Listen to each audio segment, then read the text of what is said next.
Boob tube. Sorry for the late update here.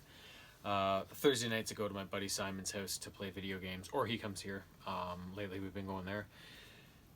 And so when the Leafs play on Thursday, I'm not a big fan of that because I usually miss the game, first and foremost. And B, I get home so late that there's no way I'm going to watch the highlights. Oh, I'm yawning. Oh, God. And then do a video at that point in the night, and then I got to go to work the next morning, and here we are on Friday night for a Thursday night game. But anyways, Leafs hosting the Jets again, and basically this game was exactly the same as the game before it, where the Leafs just took it to the Jets, just chance after chance. And I'm not talking like perimeter shots and stuff, I'm talking like Hellebuck making 10 bellers repeatedly off primo scoring opportunities from the Leafs. Only this time they battled through and they finally got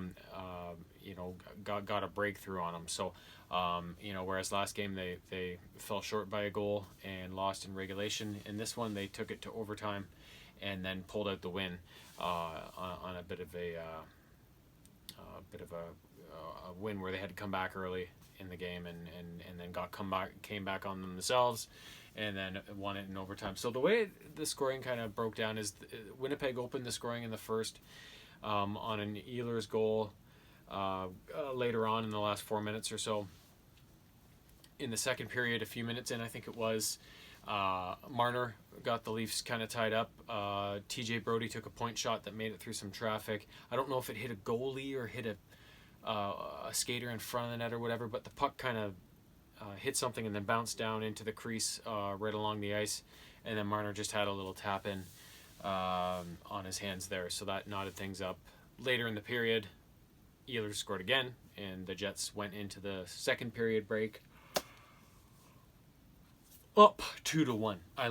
We just played an hour of Lego Marvel Superheroes 2, and like if you watch the video, it's like my character is dormant for like 5 minutes because I'm sleeping, and then I wake up and I do something and I go unlock a character or something, and then it goes dormant again because I'm fucking asleep. Like, it's brutal. This is 40, right? Anyways, the Leafs go to the break down 2-1, and in the third period come out barnstorming even more than ever, and they get two goals early on to take a 3-2 lead in the third period. So the first goal was scored by Nylander. Tavares kind of bullied his way down the left side of the slot towards the Winnipeg net and kind of had a guy draped all over him, but managed to get a pass over to Nylander, and he just ripped a one-time wrist shot home and beat Hellebuck to tie things up. And then not long after that, they went up 3-2 on a Mikheyev goal. So nice to see him get another one on a nice little setup behind the net by Kerfoot, who threw one out into the crease for Mikheyev to rip past Hellebuck. So at that point they were up 3-2, but late in the period, Stastny scored for Winnipeg, which knotted things up at 3. And then the overtime period was a bit of just desserts. It kind of went back and forth, and there was a sequence where the Leafs got trapped in their own zone 3-on-3 on some odd man rushes and stuff like that, and somehow they survived, and Winnipeg didn't get a chance out of these situations. And then I don't remember which player, but somebody on Winnipeg slashed Riley's stick and broke the thing in two while the Leafs were trying to defend in their own zone. That was one of the chaotic sequences that kind of that happened, that was caused by the broken stick, because obviously you can't play without a stick. And so, but the refs didn't call it. They didn't call penalties, so the Leafs kind of managed to get themselves out of that situation. Riley went and got another stick, and eventually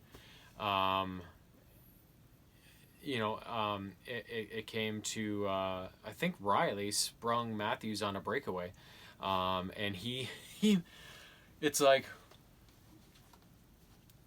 to score on the backhand with a little deke move is always pretty, but there's usually some sort of a shooting motion involved, right? He made this move that was just like, it was just like all one motion. It was fluid, and it was like he didn't even shoot it. It was just like, and it was almost like magic, like the way it left his stick and just went roof under the bar. Like, the guy's got a shot that is so versatile.